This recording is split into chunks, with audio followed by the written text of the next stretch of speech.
Om Namo Bhagavate Vasudevaya. Om Namo Bhagavate Vasudevaya. Om Namo Bhagavate Vasudevaya. Om Namo Bhagavate Vasudevaya.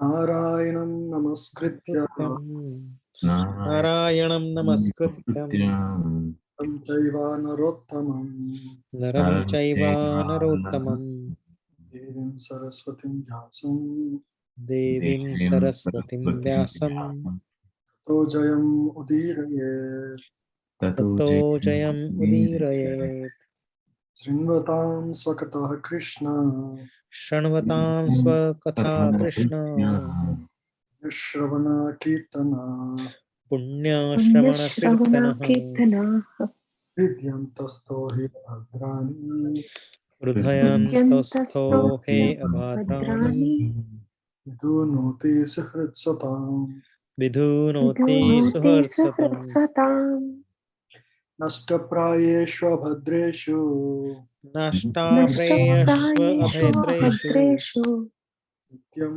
bhagavata sevaya Nityam Bhagavata Sevaya Bhagavati uttama shloke Bhagavate Uttame Shloke Bhaktir bhavati nayishtiki Bhaktir Bhavati Naishtaki Krishnaya Vasudevaya Krishnaya Vasudevaya Devaki Nandanaya cha Devaki Nandanaya cha Gopakumaraya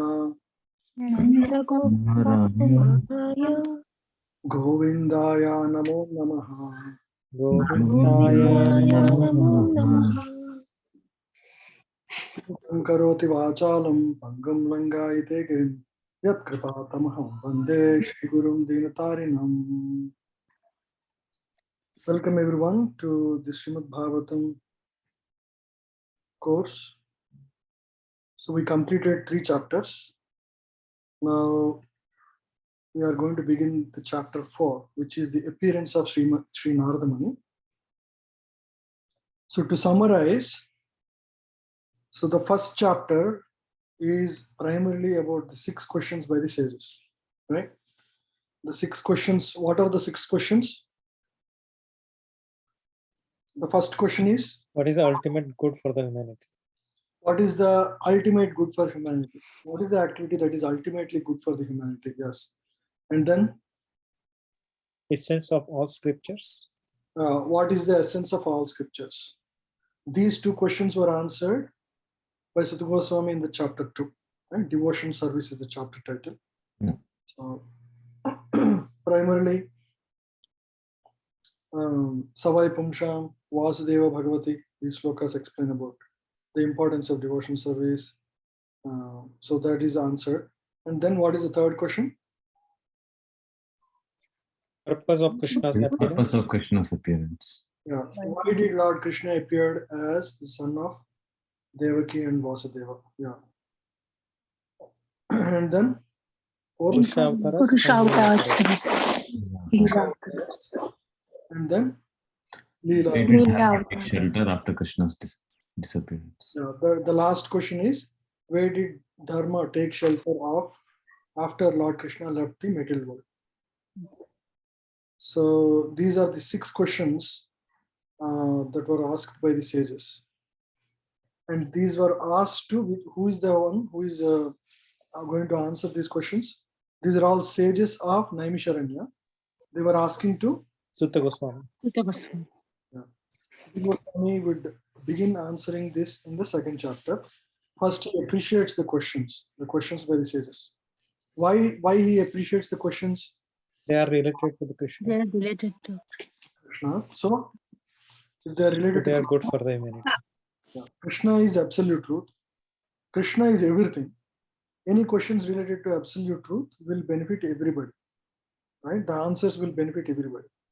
And so, first Sutta Goswami appreciates the questions asked by the sages. Right? And then he begins by answering the first 2 questions, which is the what is the ultimate good and what is the essence of all scriptures. So the ultimate good for humanity is to practice devotion service. Savai pumsham paro dharma yato bhakti radokshaja. Ahaituki apratihata yayatmasu prasidate. Right? When devotion service is performed unceasingly, uninterruptedly, right, then that would give complete satisfaction to the soul. That is the only activity that Jiva is meant to perform. Right? Vasudeve Bhagavati Bhakti Yoga Prayojita Janayati Vasudeva Aragyam Ganayati Ahaitukim. So all these slokas point to the single process of bhakti as the means for deliverance and the only means, the only ultimate good for everybody. Right? That's the essence of all the scriptures. And then second chapter further elaborates on the stages of devotion service, right? How a person rises from the lower stages to higher stages. First, devotion service is obtained by a jiva by what? How does a person get devotion service? Like all of you are The mercy of the devotees. Yes, it is by the mercy of the devotee. Satan. Satan Kripa. Yeah. For example, you bought a book, right? So you paid some money and then he invited you to the temple, right? So that's how it begins. So Satan Kripa means the mercy of the devotee. And then one will advance little bit by performing some service, right? Mahat Seva, right? Then the faith will instill in the heart of the person who is practicing. That is Shraddha, some faith. Yes, maybe this process will work. And then he will continue to associate with devotees and then perform bhajan kriya, right? He will chant every day, offer bhoga, perform some menial service in the temple or book distribution or anything. So that is bhajan kriya. Then then nishtha, he will be fixed up. He will perform every day fixed devotion service, no matter what. Even the earthquake comes, he will not stop it. Nishtha. Then automatically he will develop some ruchi, right? Then he will develop a lot of interest, that is asakti, right? After that, bhava, he will experience emotions while performing devotion service, that is bhava, right? Because his heart is now purified, not fully, but at least like 90% is purified. And then Krishna will reside in the heart, right? Shuddha Sattva will be instilled in the heart of the devotee, right, in the bhava stage. Then he will experience spiritual emotions. And then ultimately he will achieve complete prema for the Supreme Lord. Right? Then he will experience pastimes of the Lord, Harer Madhurya Anubhava. And he will have direct experience of the Supreme Lord. That is Darshana. So these are all the various stages every devotee will pass through as they make progress in the devotion service. And then Sutta Goswami also talks about how Lord is everything. Vasudeva Paraveda, that verse filled with all the Vasudeva terms. So that is second chapter. It's focused on completely devotion service, answering the first two questions. Third chapter begins answering the remaining questions, right? Third, fourth, fifth. First he answers with Purusha Avataras. The three Purusha Avataras are, what is the first one? Karanam Daksha Vishnu, Vardha Vishnu, Kshirodaksha. Vishnu.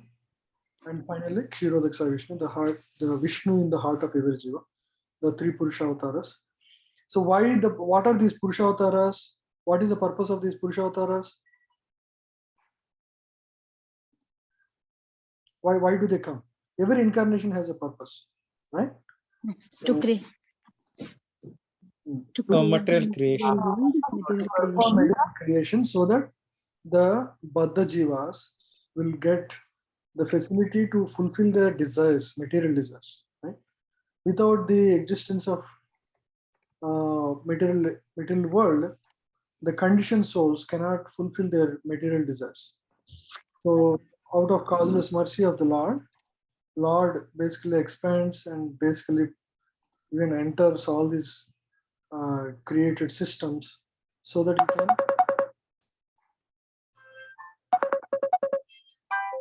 just one second.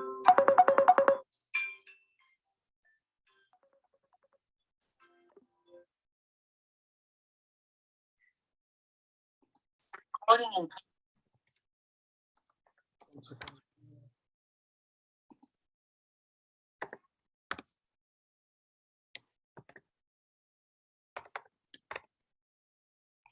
Sorry. Yeah, so Purusha Avataras. So they are meant for the purpose of creation and facilitating the material propensities of the conditioned souls. Okay. And then Suta Goswami describes 22 Leela Avataras, right? It also includes Saktaves avatars, correct? And after describing all the Leela Avataras that Lord takes, and what is the purpose of Leela Avataras? Why Lord takes the Leela Avataras? Is there any reason why? To pass time to please the devotees. Yeah. So basically to be with the devotees, yes, to please the devotees, to encourage the conditioned souls, giving them a hope to come back to the spiritual world, right? That's the whole purpose of Leela Avataras, to protect them, to inspire them to come back to the spiritual world, to show them like a sample of what happens in the spiritual world. Okay. So all the Leela avatars were described, and then the the about Lord Krishna is mentioned as he is the source of all the incarnations. Right? Krishnastu Bhagavan Swayam. Right. So that was Ete Chamsa Kalapumsa Krishnastu Bhagavan Swayam. Every other incarnation is like a portion or portion of the portion, including Narayana, Purusha Avataras, everybody, all the Leela Avataras, they're all coming as an expansions of the original Avataras. So that is explained. And then the other incarnation, which is left over after Leela Avataras, Purusha Avataras, there is one thing that is left is Virat Purusha, that is also explained here. Right? What is Virat Purusha? Who is Virat Purusha? Is a imaginary That is conception of create. God. The imaginary form of the Lord within the material existence. Right? It's a all-encompassing form of the Lord. yes, all-encompassing form of the Lord. Why is this explained? What is the purpose of this Virat Purusha? Why such a form is explained in the scripture? For So some people- people, they cannot visualize the personal form of the Lord. They can only relate to the material aspects. So Sure, yeah. they are given in that form. Because some people cannot conceive anything beyond material energy. To bring them to a level of understanding of the Lord, right? To bring them, to give them, okay, you can understand in this way. If you cannot understand the other way, the transcendental form of the Lord, at least begin with understanding the material form of the Lord, how everything is, all the energy of the Lord. So that is Virat Purusha. It is compared to, what is the example we discussed about understanding Virat Purusha? There's one example I quoted. It is like body, right? Physical body. Physical body. So for the jiva, there are multi levels of existence. One is the soul, which is the real self. There's a subtle body and the gross body. So Virat Purusha form is like the gross physical form, which is there, but it's temporary. Soul is just like, the soul is the real self. The transcendental form of the Lord is the real form of the Lord, real Purusha. Virat Purusha is like a physical body expansion on the soul, right? It's the energy of the Supreme Lord that is expanded everywhere. So that is the Virat Purusha form. Yeah. So and then who can understand the Supreme Lord is described? the one who approaches with humility. And then the parampara of the Bhagavatam, how Bhagavatam was spoken, that was discussed. Right?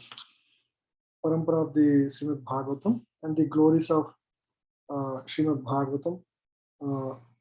As the glory is that it has appeared right after Lord Krishna has left the material world to give them to basically facilitate dharma, right? To re-establish dharma, to let the people take shelter of dharma. So that is the replacement for the Supreme Lord, the Lord which is disappeared from the material existence. So that's all we discussed so far in 3 chapters. In summary, in like 5 minutes, 10 minutes. So now we are going to a story part of it. Before that, so now all the questions asked in the first chapter by the sages of Naimisharanya were answered thoroughly by, not thoroughly, but at least in brief, by Suta Goswami. Now the next set of questions would appear, right? And these questions are related again to Srimad Bhagavatam. They don't want to jump into the subject right away.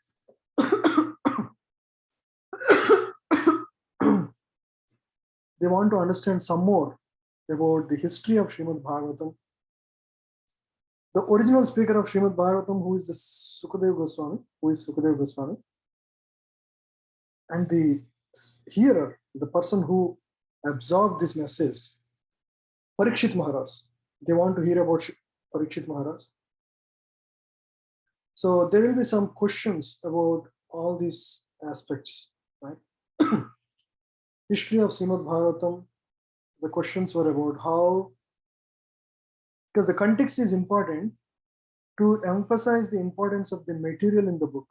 Later on, to develop deep appreciation of the subject, we need to understand the context very well, right? What is the qualification of Sukadeva Goswami? What is the qualification of Parikshit Maharaj, the hearer? And how this book came about. Right? So we discuss about how Vyasadeva became disappointed and despondent, hopeless. And at that time, Narada Muni, who is his guru, spiritual master, appears. Right? So all that story is described. That is the history of Srimad Bhagavatam. Right? So that's the first aspect, history of Srimad Bhagavatam. Questions related to that will be discussed now. And then, we'll begin with that.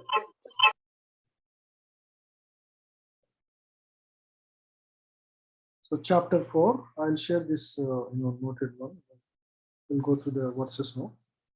Vyasa uvacha Vyasa uvacha iti bruvanam samstusya Vidvanam samstushya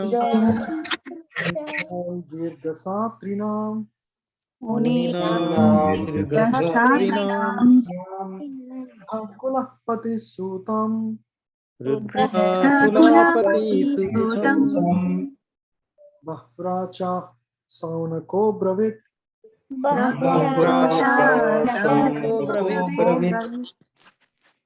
Please read the translation. Vyasadeva. Yeah. Go ahead. Yeah, Vyasadeva said, on hearing Suta Goswami speak thus, Shaunaka Muni, who was the elderly, learned leader of all the rishis, engaged in that prolonged sacrificial ceremony, congratulated Suta Goswami by addressing him as follows. Thank you.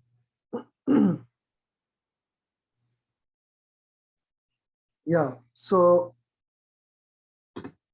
far Suta Goswami spoke in chapter 2 and 3. First chapter was by the Saunika rishis. Saunika is the head of the sages, and other rishis were there, thousands of them. And second and third chapter were by Suta Goswami in answer to Saunika rishis questions. Now again, representing all the rishis, Saunika Muni is going to again address, asking some questions. Now, before speaking further, this is a Vedic etiquette. The qualification of Saunaka Muni are described. Muninam Dirghasatrinam Vriddha Kulapatihi Sutam. Vriddha means he's the eldest of all. Of all the rishis there, he's the eldest of all. Not only elderliness is not the only quality. He is also learned leader of all the rishis. He is the most learned, most realized soul among all the people that were existing there. And they were all engaged in the sacrifice of ceremony. So they congratulated Sutta Goswami by addressing him as follows. Right? So we'll discuss what. So first we discussed about we hear about the qualifications of Saunaka Muni. In fact, Sutta Goswami is not a Brahmana by birth. Right? Suta refers to a person who is born to a Brahmanical wife and a Kshatriya husband. Right? He is son of Romaharshan Sutta. So his lineage is not as high as person Brahman of Brahmanical birth, but because of his association with pure devotees, like Sukadeva Goswami in the assembly of all the great sages, where he heard the discussions between Sukadeva Goswami and Parikshit Maharaj. Because of that association, a person elevates, right? So that brings him the qualification, because he's a devotee and he associated with devotees, advanced souls. That brings him the qualification to actually speak about this subject. Yeah. Prabhuji, before we go into details, I'm a little confused. In the translation, it says now Vyasadeva is saying, right? So in Sutta Goswami's or in the Naimisharanya, is Vyasadeva also part along with the Shaunaka Rishis? No, this is only about recording. Vyasadeva said means it's a recording by Vyasadeva. Oh, in the Bhagavatam. Okay.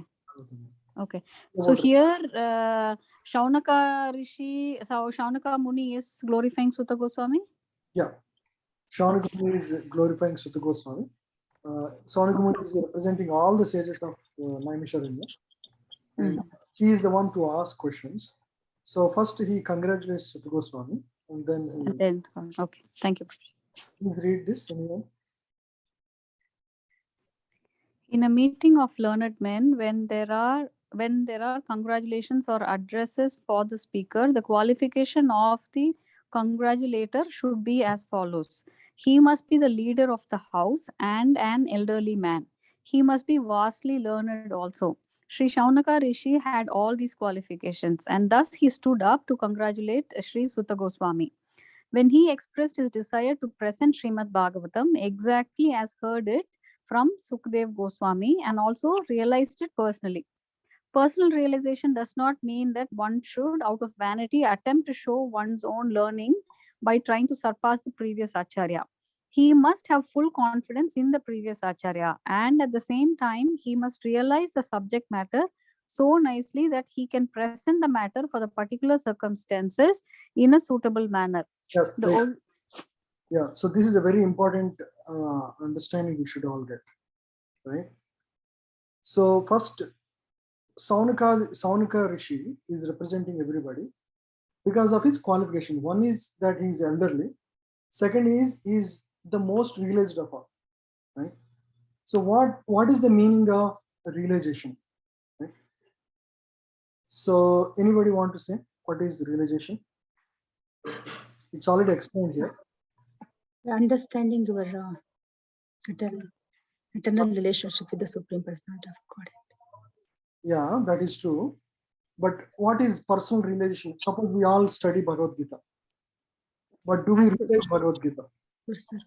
No, as Krishna God, is the Supreme Personality. Yes, sir. You're Go ahead. saying I'm not this body, I'm the soul, right? That's the personal realization.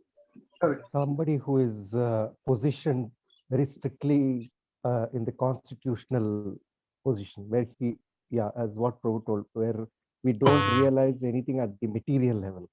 We all that we are part of the spirit soul. So the subject matter of Bhagavad Gita is, the primary subject is that understanding is that you are not this body, you are soul. So if you are talking to any outsider, can you speak to him in a way that you can convince him, right?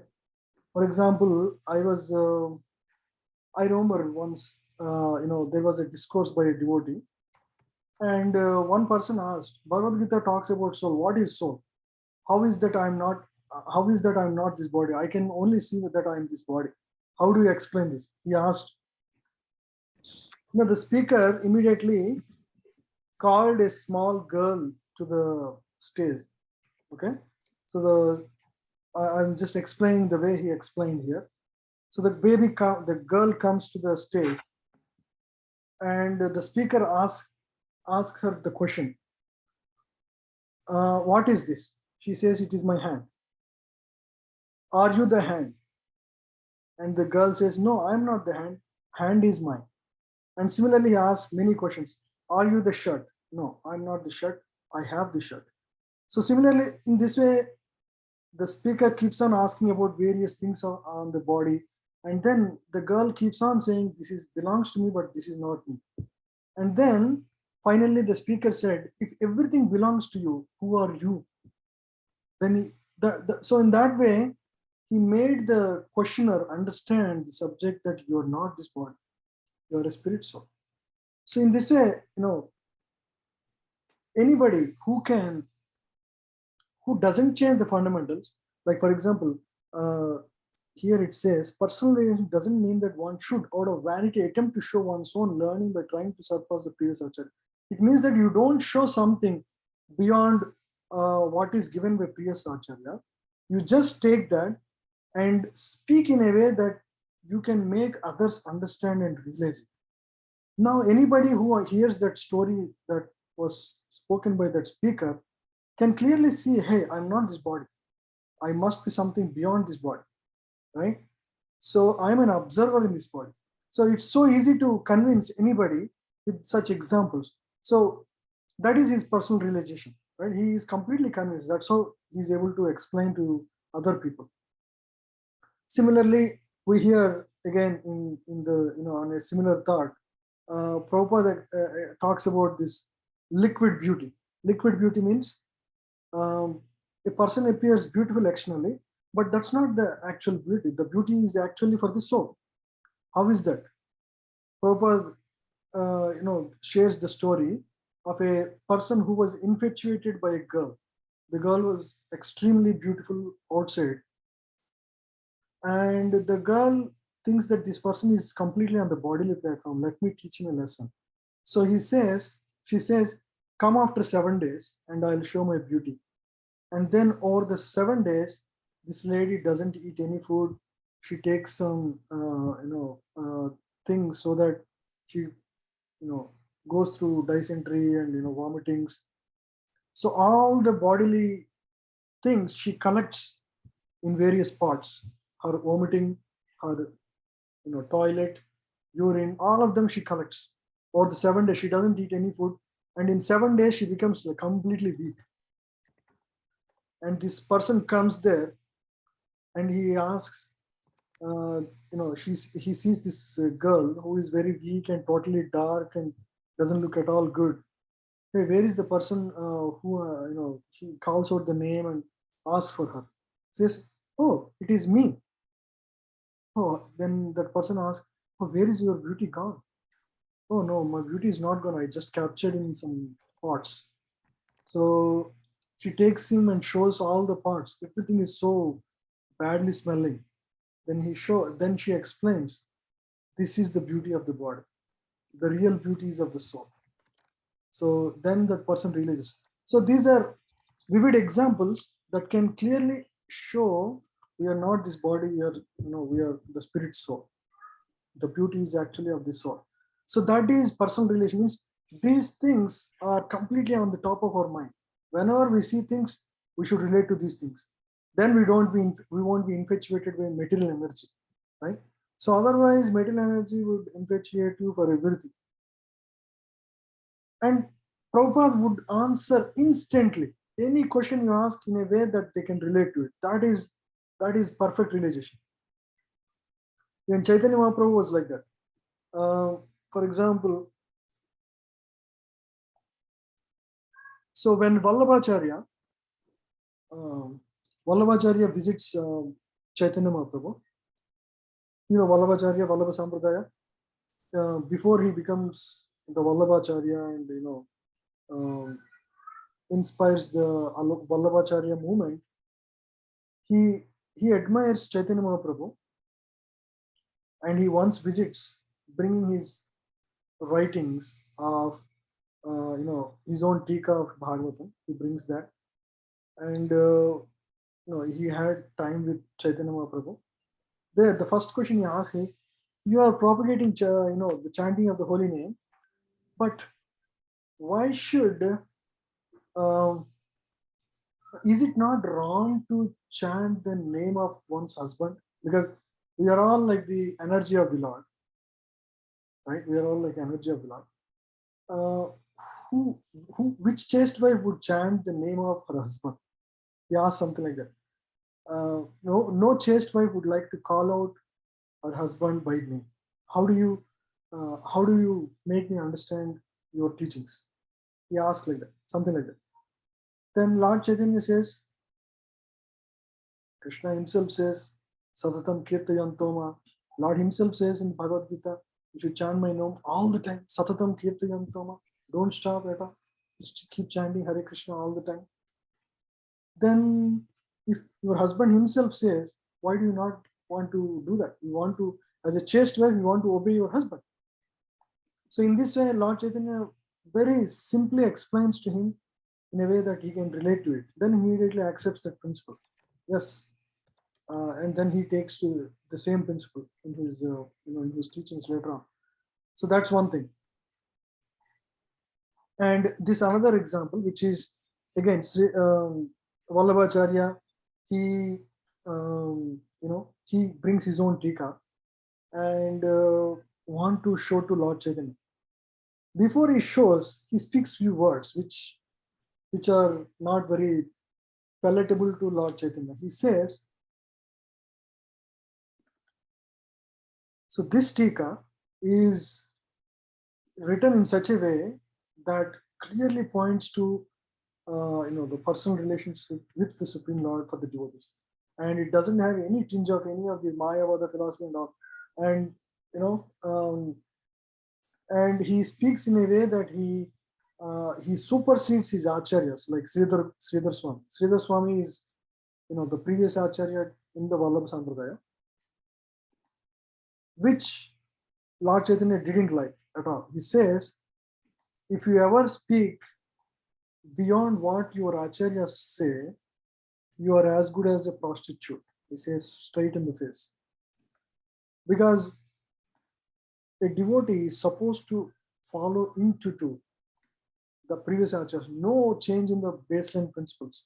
It's only that he should explain in a way that he can make people understand to the time, place, circumstance, right? So that is exactly what any acharya or any guru should do. He should not change the principles themselves.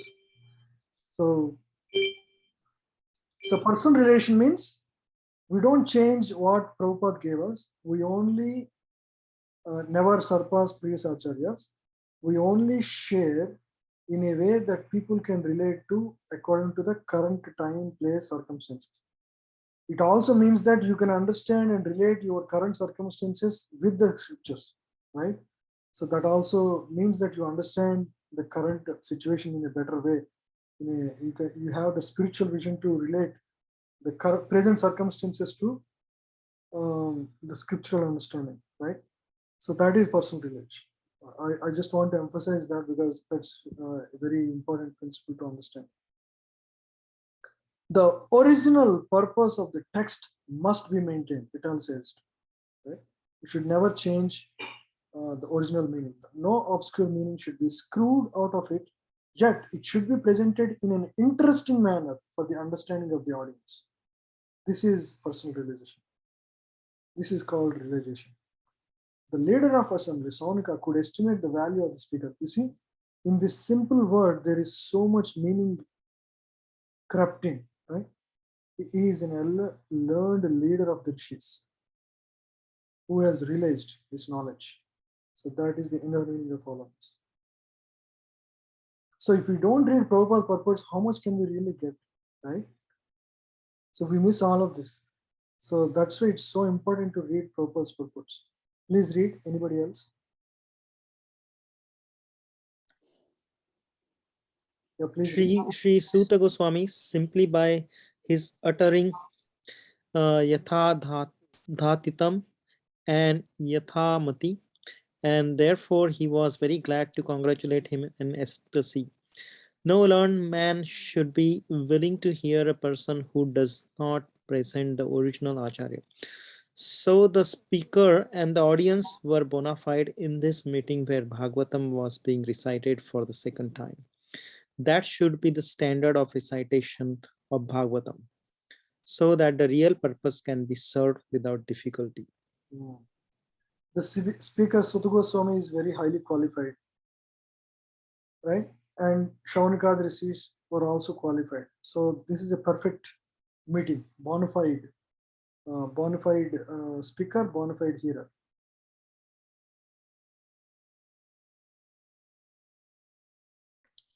Saunaka Uvacha.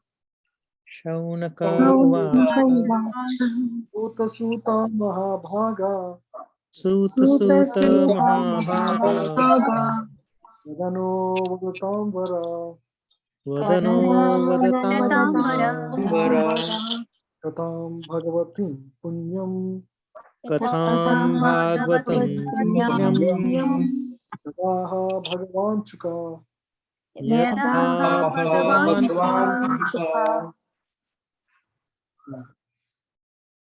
Please read the translation. Saunaka said, O Suta Goswami, you are the most fortunate and respected of all those who can speak and recite. Please relate the pious message of Srimad Bhagavatam, which was spoken by the great and powerful sage Sukadeva Goswami. So Saunika the rishis were excited to hear Srimad Bhagavatam. That's why he says Suta Suta. Suta Suta means it's an ecstasy. It's like calling twice. It's not repetition. It's not a mistake in the Sanskrit prose composition. Suta Suta Mahabhaga, the most fortunate one, because he's going to speak about Lord Krishna, right? So please speak. We are eager to hear this message, right? So that is expressed here.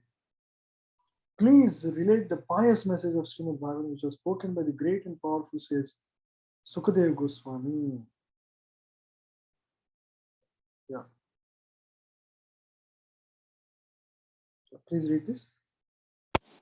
Generally, the so-called Bhagavatam reciters are either professional readers or so-called learned impersonalists who cannot enter into the transcendental personal activities of the Supreme Person.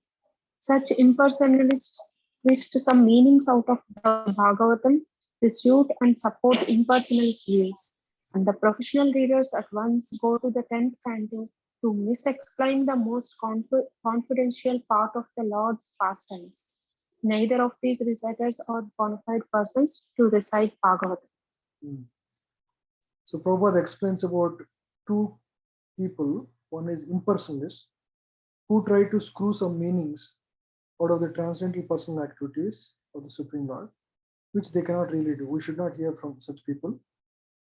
And the other people are people who are professional readers who directly jump to 10th canto without understanding the glories of the Supreme Lord through the 9 cantos. So both are non-bona fide. We should not hear from such people.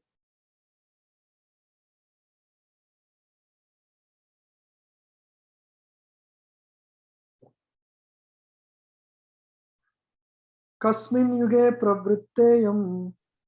Kasmin yuge pravritteyam. Sthane vakena hetuna. Taneva hetuna. Uta sanchodita Krishna. Uta sanchodita Krishna. Utavan samhita mune. Krutvan Samhitam Samhitam Munihi. Now Saunika Rishi is asking the history of Bhagavatam.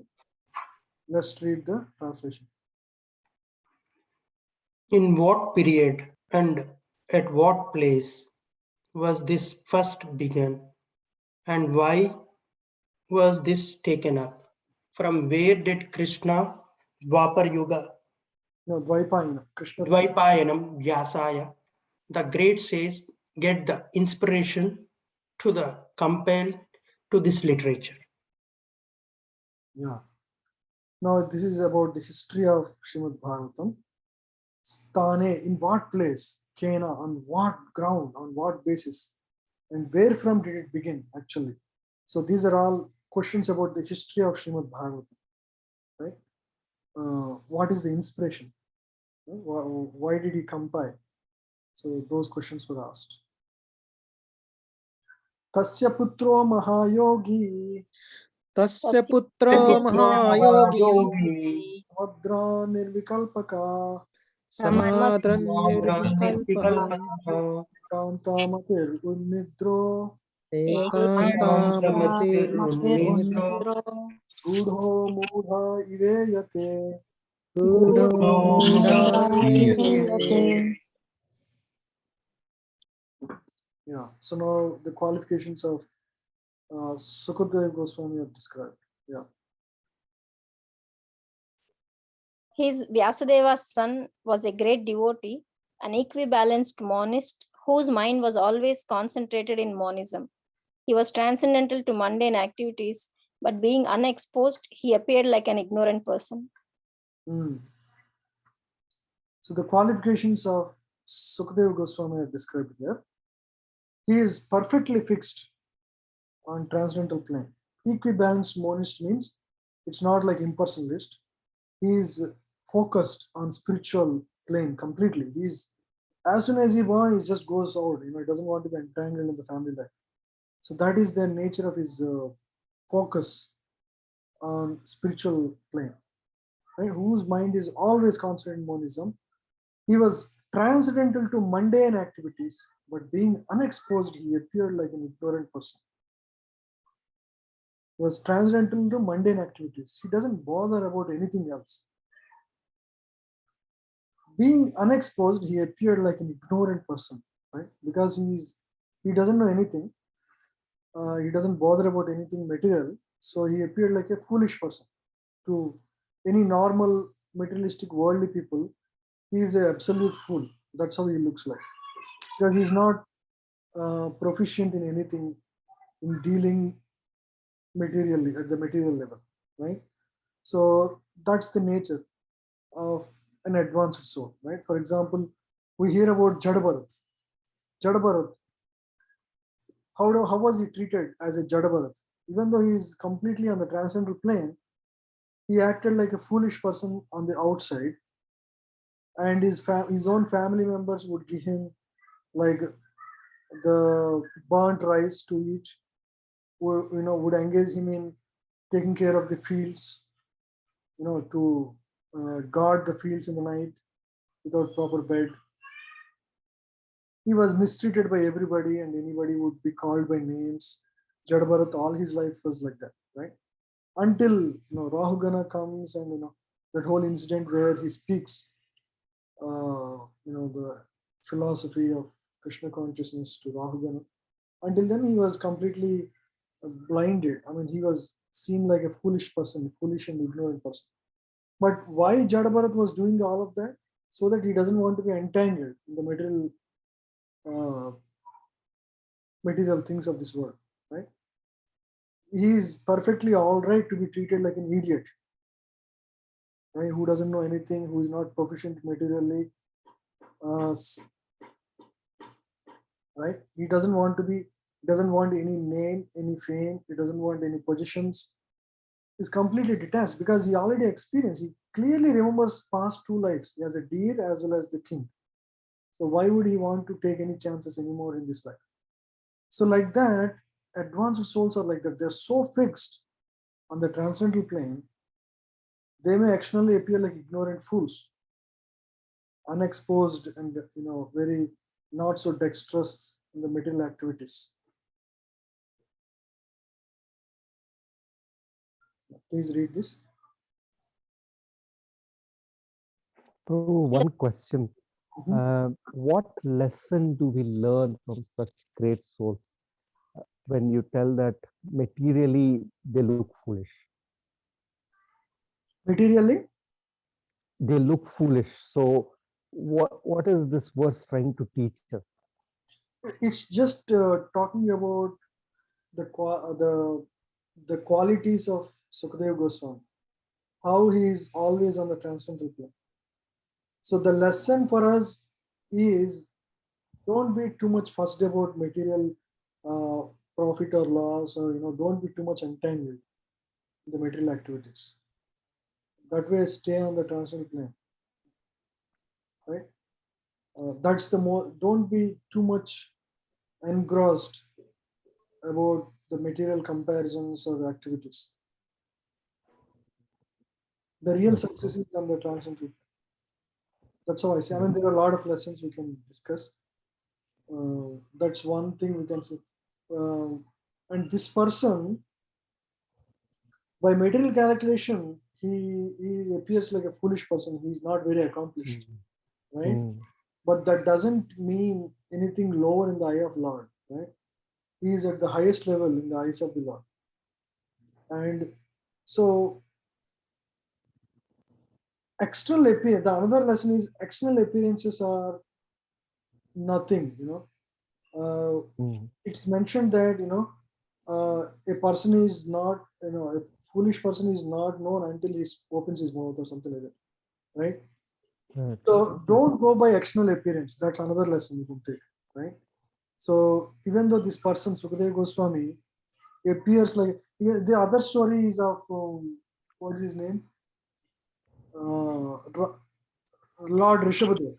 Lord Rishabhadev. People would throw rocks at him. He would act like a madman. He would just, just wander in the streets without any dress. People come and spit at his face, or throw rocks, mistreat him, but he was completely aloof from all of that.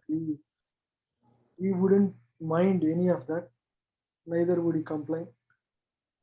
So don't judge a person's spiritual progress by his external look. Tomorrow you see somebody who is wearing a very simple dress coming to temple, and you might misjudge him to be a non-devotee, but he may be a great devotee. You never know. Right.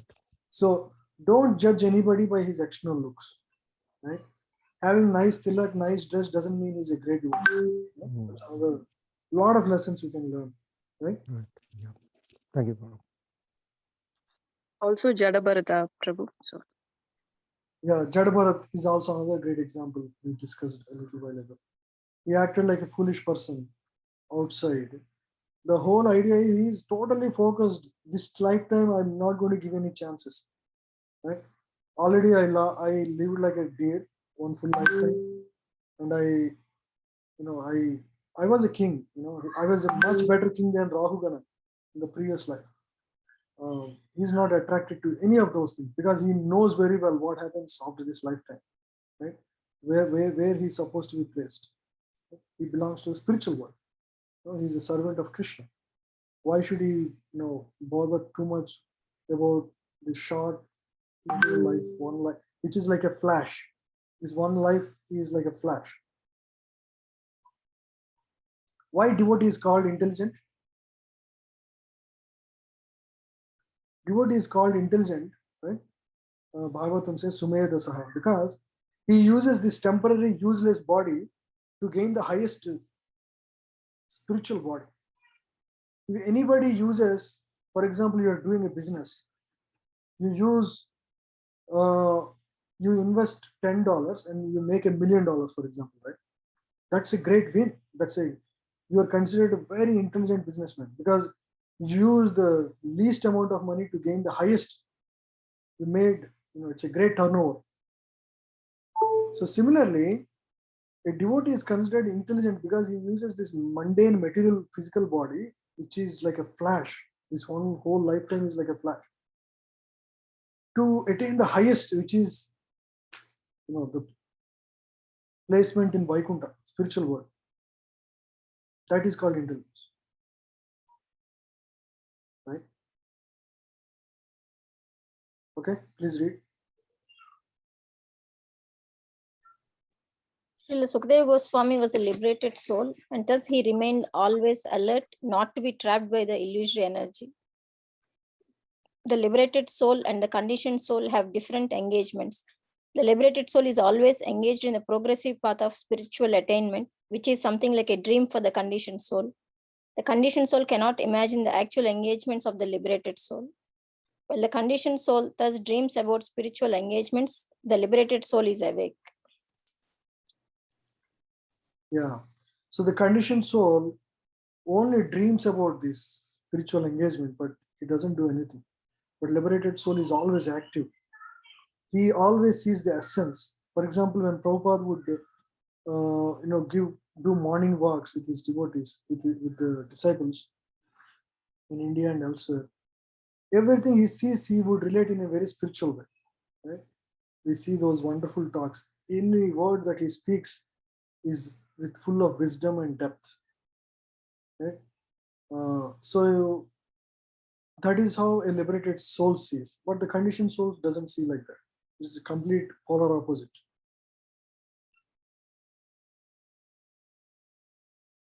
Please read this. A conditioned soul and a liberated soul may apparently be on the same platform, but factually they are differently engaged, and their attention is always alert, either in sense enjoyment or in self-realization. The conditioned soul is absorbed in matter, whereas the liberated soul is completely indifferent to matter. So liberated soul is indifferent to matter. Conditioned soul is engrossed, absorbed in matter. Like, I'll give you the examples, right? So this also gives us deeper understanding of the modes. When Ajamila was born in a Brahmin family. He's a married person. He would chant mantras every day. He was practicing spiritual life. And when he went to bring, firewood for sacrifice at his home, he went there to jungle and he's coming back. When he is coming back, he saw a man and woman who are low-class people engaging in illicit activity. He openly sees under a tree, and there is also wine, and so he mentally gets disturbed just by witnessing that scene. What is this called? As soon as you see some object, your processing changes completely. Your energy gets diverted. You are now distracted from the path. What is this called? This is called influence of the modes. So when we see that picture in Bhagavad Gita, modes will influence us, right? As soon as there is a specific input for you, you start acting on that. You forget your, as soon as somebody talks about a new car, you get completely absorbed in that because you have certain desires within your heart that are unfulfilled. Now you want to buy that car, right?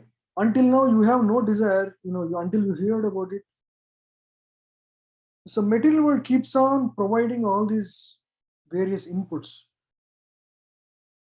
and whatever bait you hang on to, you get caught, right?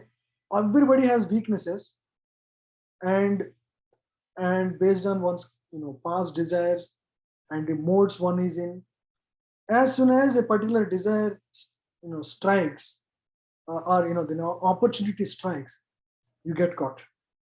So that is how modes influence us, right? You understand influence of modes means now? What does it mean?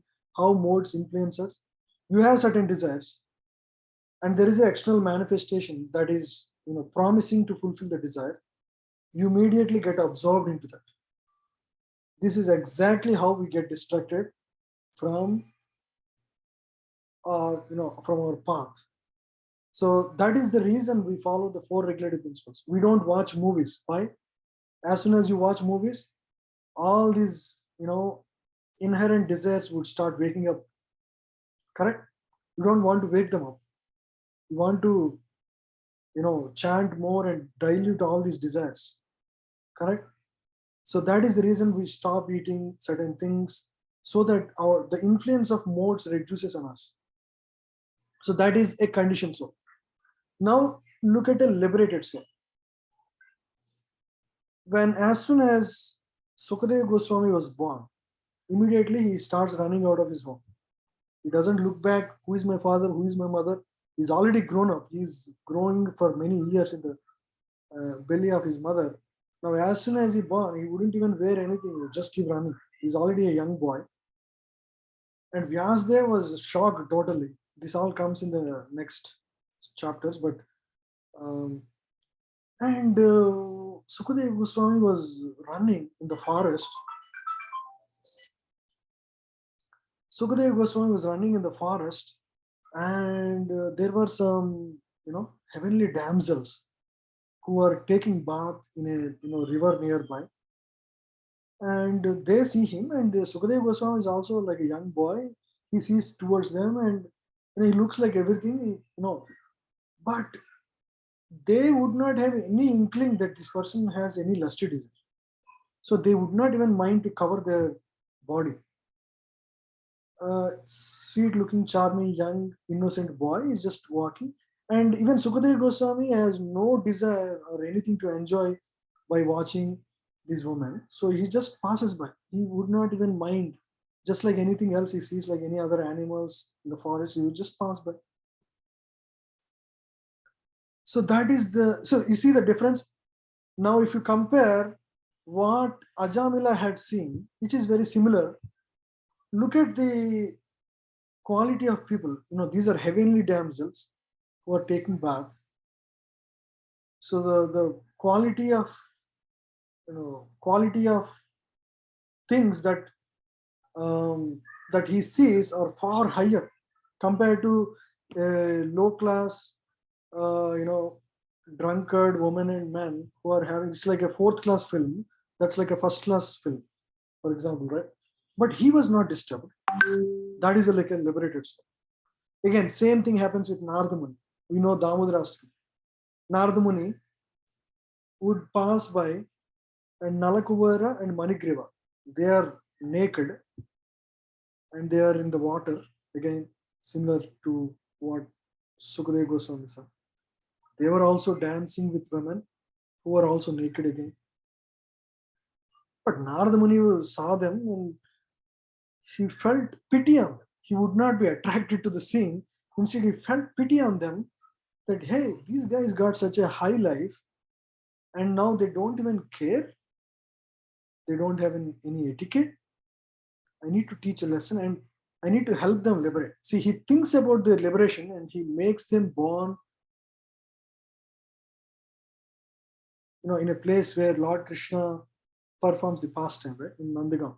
So he thinks about the welfare of the person. So that is how a liberated soul perceives things of this world. He sees the same scene, which is a naked scene. Narada Muni saw that. Sukadeva Goswami saw that. They were not influenced by the modes. But look at how Ajamila got influenced. And if we have some weaknesses, if we see some lust provoking or anger provoking scenes, we get influenced by it similarly, isn't it? We are not liberated souls yet.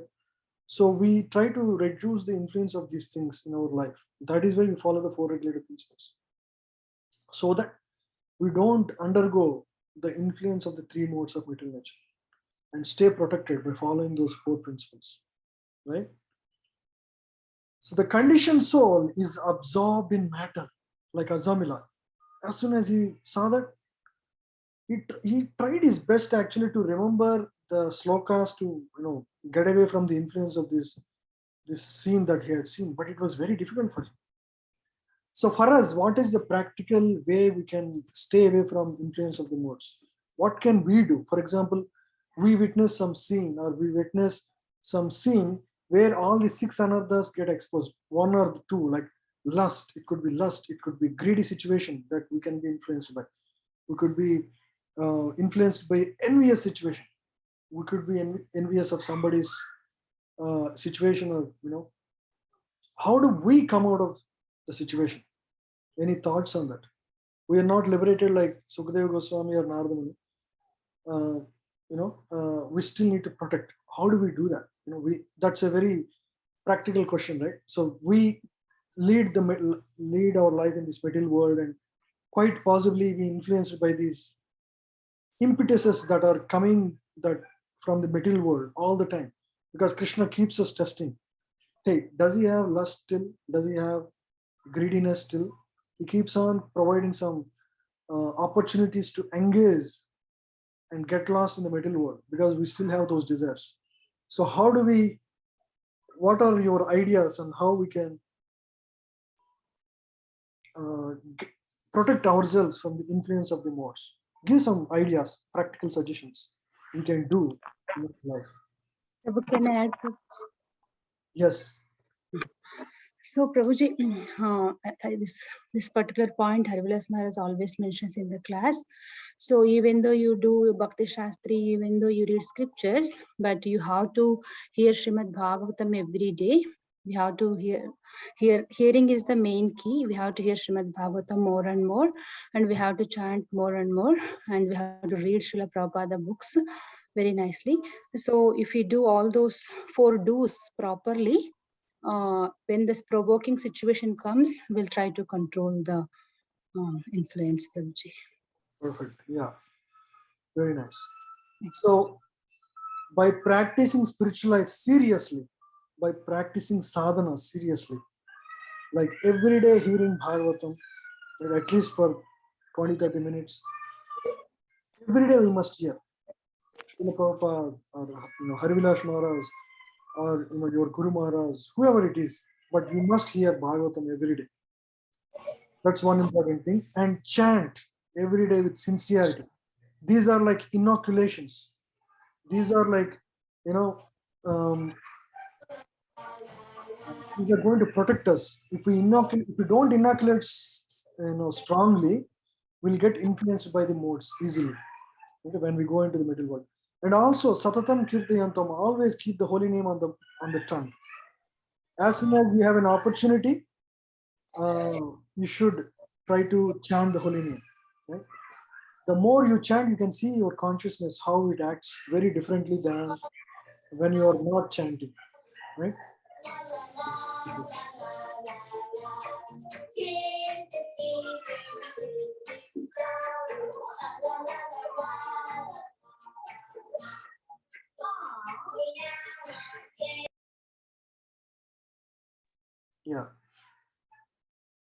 Yeah. So, that's the most important thing, to be engaged. A person who performs continuous devotion service, there is no way he can be influenced. For example, if you are in anxiety, start chanting Hare Krishna. Immediately you see the change in your consciousness. There is a underlying peace that immediately comes into your mind, right? It's like a what do you call? It's like a habit, right? As you chant more, it becomes your second nature to chant all the time. And as and when you chant, there is no influence of modes, immediately gone. So keep the holy name always on your tongue. That is the best way to protect yourself, inoculate you from the influence of the modes of material nature. Right? Anybody else has anything else to add? Just one thing to add is Madhav Chandra Prabhu used to say that whenever you are doing any activities, either you are serving Krishna or you are serving Maya Devi. Now think about it, whom you want to serve and how sincerely you want to serve. So if you want to serve the Krishna, chant sincerely, and then association of devotees and reading Bhagavad and pastimes of Krishna and devotees.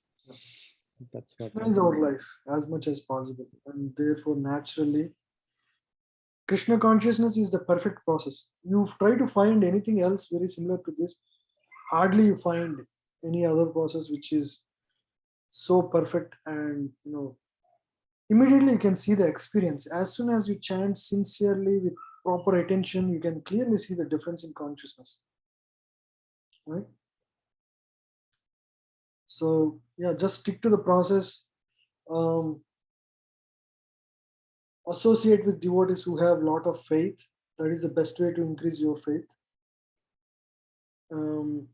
Yeah, there is nothing more. We already know everything. We just need to endeavor from our side, and that will keep us protected, right? Some people have this experience of, hey, I've been chanting for 10 years, 15 years, but I don't have any, I don't think I'm really advancing spiritually. It means what is going on with him? What's wrong with him? Any ideas? We still have material desires inside the heart and they try not avoiding material attachments. Material desires are there with everybody.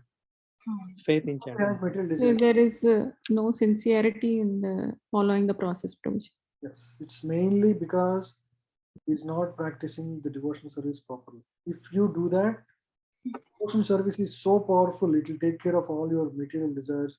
You may have hundreds of desires, it will take care of it. So focus on your sadhana and service. Realization won't come until you perform service. You have to perform it, and then naturally you experience the bliss in spiritual life. Yes, Aman Prabhu, you have a question? Hare Krishna Prabhuji, I had a quick question about this topic. You mentioned about these desires that we have, right? And in Bhagavad Gita, they mentioned there are three places. In Krishna, for example, he described three places where this enemy, he calls this enemy, like the Indriya, Man, and Buddhi were the three places. So if we want to battle this, we start with, I guess, the Indriya, right? We should limit our exposure. And then what about Man and Buddhi? Like, how do we get to those? Are those the things that will help? Chanting will help, and association will help. Like, how do you approach it systematically? Is what I was wondering. So Krishna points to the enemy. The enemy, he says. So the question is basically by Arjuna. In spite of having composed mind, sometimes we are as if forced, the jiva engages in the material world, even though it's not according to his desire. And Krishna says it is by lust. It is lust only, the Arjuna, that is the all-devouring enemy of the material existence. And he also tells the place where this lust resides. He says three things. One is the senses, second is mind, and third is intelligence. Three places. So you know the enemy, lust, you know the places where it resides. Now how do you get out of the influence of this enemy, right? So basic principle is engage your senses in the service of the Lord, right? Use your hands, legs every day in serving the Lord. That is the best way to engage senses, so that you won't be influenced by lust, right? You won't be distracted by lust.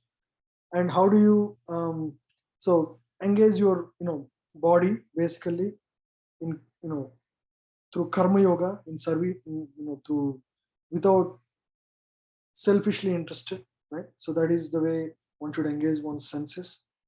And in spite, one should, in the highest way, one should perform his activities for the pleasure of the Lord. That is devotion service, or at least he should be performing activities without attachment, which is karma yoga.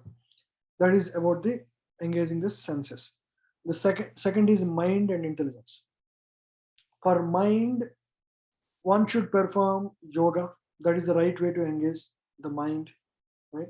So mind means one should cleanse one's mind, so that the mind is the storehouse of all the past karmic imprints, right? So it is a store of all the vasanas and desires that Jiva has. So by instilling Lord through chanting the holy name, that is the yoga we recommend, or otherwise people perform Ashtanga yoga in any way, but perform yoga to basically purify your mind. And then for intelligence, one should study the Vedic scriptures that will purify his understanding, and he will make right choices in life. Right? Intelligence is the faculty of deciding what is the right action, what is the what is the course of action one should take. So that will be strengthened through the study of through performance of Swadhyaya, study of scriptures. For example, we're discussing about the influence of modes, how we can get out of it. We discussed a lot of practical concepts till now, right? The easiest is to keep the holy name on the tongue, or practice spiritual life seriously, chant the holy name sincerely. Follow the four do's sincerely, like Mataji mentioned, Kalini Mataji mentioned, 4 do's. One should study Bhagavatam every day, chant sincerely, perform service. But the other most important thing to develop taste in holy name is to stop criticizing devotees. That's the biggest enemy of your spiritual life. You start speaking negatively of a person, that is the beginning of your downfall.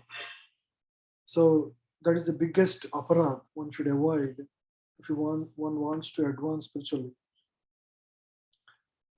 So those are the things. I mean, why we're all here temporarily? Why do we bother about criticizing? If it is meant for the welfare of everybody, and you can give a feedback in a way that helps everybody, that is different. But just back talking, or talking about people in general, their disqualifications, the more you associate with their negative qualities, you develop all those qualities, all those negative qualities, because you are associating with their bad, you get their bad. You associate their good with their good, you get their good. That's what you should see, right? So that's another important practical advice. If you want to really advance spiritually, if you want to develop the taste for chanting, the best is to associate with devotees who have that faith. And satsang, chant together with devotees, and preferably in Brahma Muhurta, right? Every day in the morning hours, and sincerely practice all the 4 regulative principles. No giving any chance, right? Then there is no way Maya can enter our life. Yeah. Thank you, Prabhuji. Yeah, very good. Yeah, okay, very good. Deepti Mataji, welcome.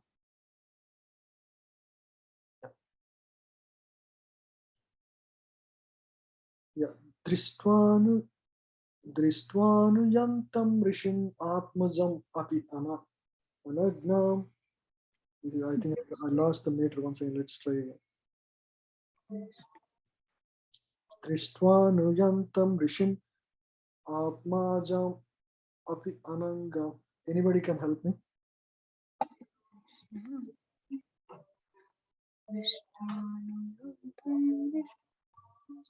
Atmazam api anagnam.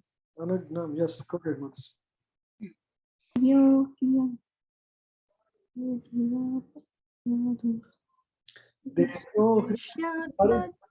Yeah, go ahead. Go ahead.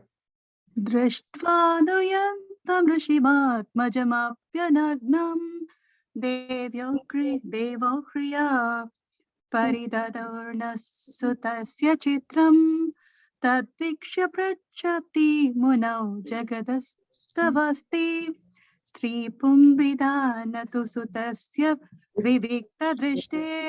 Yeah, very nice. Thank you. Please read the translation. While Srila Vyasadeva was following his son, beautiful young damsels who were bathing naked covered their bodies with cloth. Although Srila Vyasadeva himself was not naked, but they had not done so when his son had passed. The sage inquired about this, and the young ladies replied that His son was purified, and when looking at them, made no distinction between male and female. But the sage made such distinctions. Yeah. So this we just discussed about it. So first, Sukadeva Goswami passed by the riverside. He was not influenced. He was looking at everything. He was looking at the girls also. But women can know whether whether the person who is passing by has any lusty eye or anything. That's one quality of women. They can clearly see. But when Sukadeva Goswami was passing, they can clearly see that he is completely self-realized. So he was like a child. They saw him like a child, and they did not mind covering themselves. But when Vyasadeva was going, Vyasadeva was a grihastha. As a grihastha, even though he's fully self-realized, as a grihastha, one has to make the distinction between a man and woman. So when he was passing, they immediately covered themselves, right? So that's what happened. It doesn't mean Vyasadeva is any lesser than Sukadeva Goswami. They're fully realized, but Sukadeva Goswami is like a sannyasi. He's in a different category. Vyasadeva was a grihastha at the time. So when he was passing, he is supposed to make the distinction. And so the ladies covered themselves. That's all. Okay. It doesn't mean Vyasadeva was any lower in terms of realization compared to Sukadeva Goswami. Vyasadeva was an incarnation of the Supreme Lord himself. So he cannot be any less. Yeah, so please read this. The ladies were exactly like his children or grandchildren, yet they reacted to the presence of Vyasadeva according to the social custom because Srila Vyasadeva played the part of a householder. A householder has to distinguish between a male and female, otherwise he cannot be a householder. One should therefore attempt to know the distinction between body and soul without any attachment for male and female. Yes. So one should therefore attempt to know the distinction between body and soul without any attachment for male and female, right? So this is the kind of perception one should develop as one advances spiritually. You should not be looking at the bodily level, right? Should see that samadrishti should come. And as a practicing devotee, how we can see that? We see them as everybody as Krishna's child, right? That is how we see. Everybody is meant to be engaged in the service of Krishna. And so everybody is a better devotee than me. That is how a devotee sees. He doesn't see, at the body level, hey, this person is rich, this person is looking good, this person is looking bad. That is all at the bodily level. That is the view of a materialistic person. A devotee sees how we can engage this person in devotion service, how we can bring him closer to Krishna, how we can help them to perfect their life in this lifetime. This is a great chance as a human life. It's a very rare thing. How we can bring the good fortune of Krishna consciousness in their life. That is how one sees, if they're not Krishna conscious. If they're already Krishna conscious, then how do we, learn from them? How do we, share Krishna consciousness with them?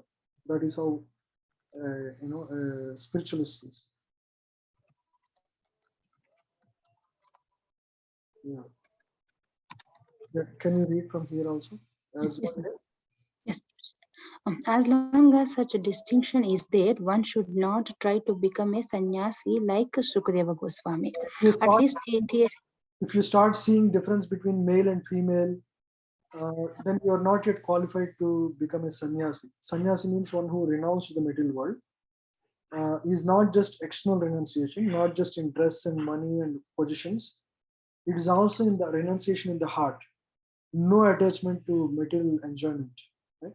Sannyasi literally means he has no desire to gratify his senses, right?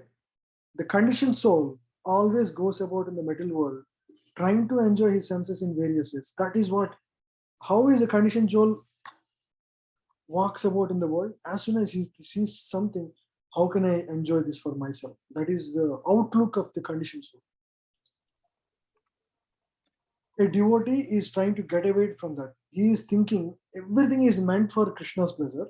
So how I can engage everything for Krishna's pleasure? I am a servant of Krishna. If you are a servant in a hotel, what do? You try to serve your master in every possible way. How you can increase the business of your master, right? So similarly, if he sees a anything, this is how we can engage this person or this particular thing in the service of Krishna. That is the outlook of a devotee. So that is the qualification of a sannyasi also. He is never distinguishing between male, female, or different objects of this world, gold or pebble. Right? We here Pandita Samadarshina was right. Vidya Vinay Sampanne Ramane Gavihastini Sunicheva Swapakecha Panditaha Samadarshinaha. A Pandita has equal vision towards multiple things, right? Primarily, there are three categories of things. One is events, good events or bad events. Everybody goes through good and bad events. A Pandita is, is aloof from distinguishing the two. Right? He, accepts bad things comes in his life, accepts with patience, and he accepts that it is by his past bad karma he's going through all these difficulties. But he doesn't blame God for all the bad things happening in his life. In fact, he praises Lord because he is now having devotional service in his life. That is going to create good fortune in his future. Somehow by my bad karma, I'm in the current state. But no worry, I have a great future because I'm now hanging on to this devotional path. That is the hope, right? So he's never disappointed, or there is nothing to really lose heart once you take to devotional service, because the future is bright.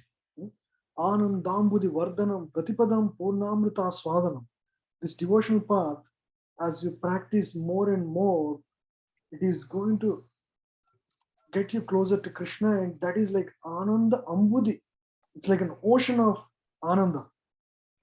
Ocean of Ananda means an ocean has no limits.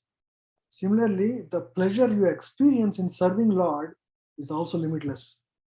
So that's why no matter what, how your life is in such miserable state, in fact, the difficulties that come in our life are great opportunities for us to get closer and closer to God, isn't it? How many of us come to Krishna consciousness because we have a great material life? Do you think if you are earning like $1 million every year and having a very nice life, material life, will you ever turn to God? Hardly anybody, isn't it? So it is a great fortune that we have a lot of difficulties in our life. If we have, right? You're losing money. Those are the times you actually turn to God in a better way. And in fact, right, that verse, Yashaham Anugrahnani, right? That verse, famous verse that Srila Prabhupada quotes always. What is the real purport of it? It says, when Lord is extremely merciful on his jiva, conditioned soul, gives him so many difficulties so that he wholeheartedly have nobody else but to God to turn to, right? So you see the life of Pandavas, even though they are the greatest powerful man, they're the most powerful man, but they undergone the most difficult situations in their life. Look at it, they lost their kingdom, they were about to be killed in so many ways. but God was there. Draupadi was disrobed among an assembly of people. What an insult is that to go through for a person, for a chaste woman like Draupadi to go through. But in all those difficulties, God was there by her side, right? So if we have that faith, if we have that conviction, God will be there with us in the same way, just as with Pandavas and Draupadi, so many devotees in the past, like Prahlad Maharaj, right? In fact, all those stories of great devotees were orchestrated so that we understand the greatness of their devotion service. Like Prahlad Maharaj, if Prahlad Maharaj surrenders to his father instead of surrendering to Lord, who would glorify him through the histories of the mankind for so many kalpas? Wouldn't praise him so well. So yeah, so anyway, we got distracted a little bit. Where are we? The liberated soul is above this perverted distinction. He doesn't distinguish between one living being and another. For him, they are all one and the same spirit. The perfection of the spiritual vision is the liberated state. And Srila Sukadeva Goswami attained that state. Srila Vyasadeva was also in the transcendental state. But because he was in the householder's life, he did not pretend to be a liberated soul as a matter of custom. Okay? So do not understand the Srila Vyasadeva is any less.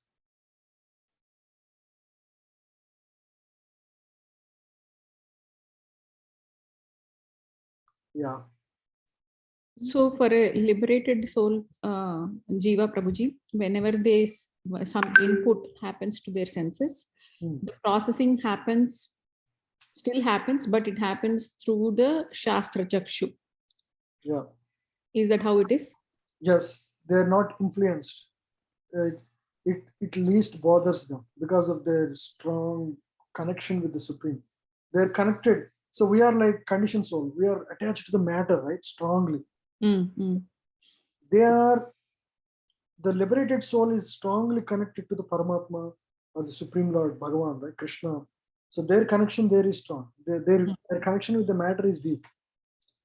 Matter whatever it does, it doesn't influence the liberated soul as much because of their connection with the Supreme Lord. We can also do that. As soon as you chant, you are actually in liberated state. You are not in the conditioned state, actually. The minute you start chanting, so that's why I'm saying, if you are getting influence, the minute you are getting influence, immediately chant the holy name.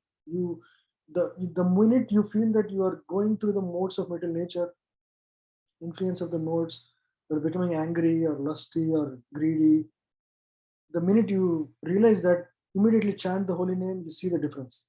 Because immediately the holy name connects you back with Supreme. The connection with matter is going to be loosened right away. And also many times there is a dictation by the super soul that we ignore to hear, right, Prabhuji? So I think chanting is the one which helps us to calm down and then hear the super soul. Super soul voice. Yes, that's true. Yeah, correct. So in fact, it is mentioned those who are advanced souls, Paramatma connection is so strong that they can, whatever they speak will become true automatically at one stage of realization. Yeah, so it's mentioned like that. I mean, if you chant sincerely and in fact more rounds, right, you get to that state actually. Yeah. Thank you, Prabhuji. Okay, we'll stop here. Actually, I wanted to cover 10 verses, but we went on sidelines, but I think it's a lot of good practical discussion we had. Anybody want to share anything in what they learned? Like a couple of you can share and then we'll end. You can unmute, or if you have any points to discuss also, you can discuss.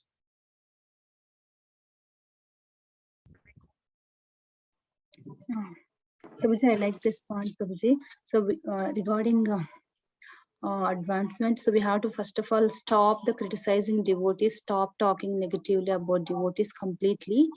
Then only we can experience the taste, and engage this tongue in chanting the holy name and talking about Krishna.